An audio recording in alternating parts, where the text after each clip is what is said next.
Well, Steve Cantrell, you'd like to know if there's any guides that kind of don't like it or find it hard waking up in the early hours of the morning before the sunrise. And yes, there's many guides that kind of battle to wake up in the morning. It's not that they don't like getting up, I think they just have a problem becoming vertical in the morning. And some of the cameramen too enjoy their sleeping, so some guys you need to double check more often than others.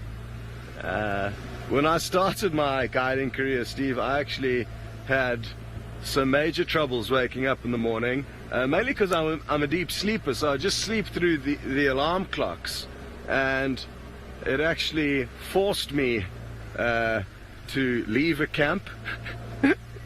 My lack of waking up abilities, which really actually helped my guiding career. The fact that I was fired from one camp, well, it actually turned out to be a suspension, because like Taylor was saying earlier, the more camps you work at, the more adaptable you become.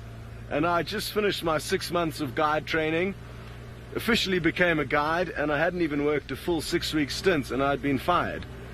Which wasn't ideal at the time, but in retrospect it really helped my career, because I went into another section of the Sabi Sands where I had to re-familiarize myself with that whole area. I got to meet a whole new bunch of guides that weren't in my guiding team or in our area of traverse, even though we were neighbors. Lavi, you say you need 3 alarms. I use 1 alarm, but I in the form of my phone, but I set often 2 or 3 different alarms, like 5 minutes apart, as a safety net. And I've also chosen some quite loud and also enjoyable melodies to wake me up. I feel that if the sound that is waking you up is of the right tone, it certainly helps the process. It was quite a funny story actually when I overslept.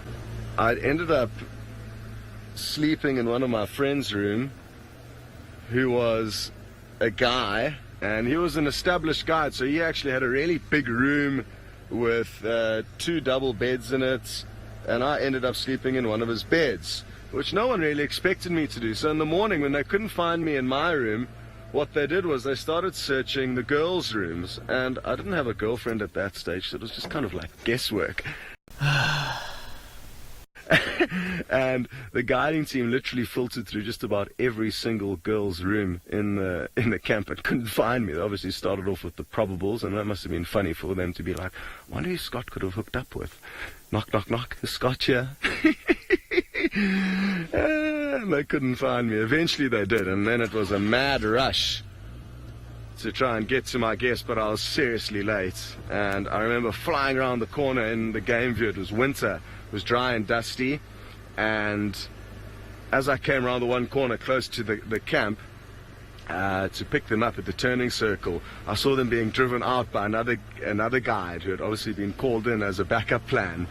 And as I turned the corner, they were coming out, and my dust, because I was driving so quickly, my huge cloud of dust just went whoosh, and just covered their vehicle entirely. It was just like rubbing salt into their wounds.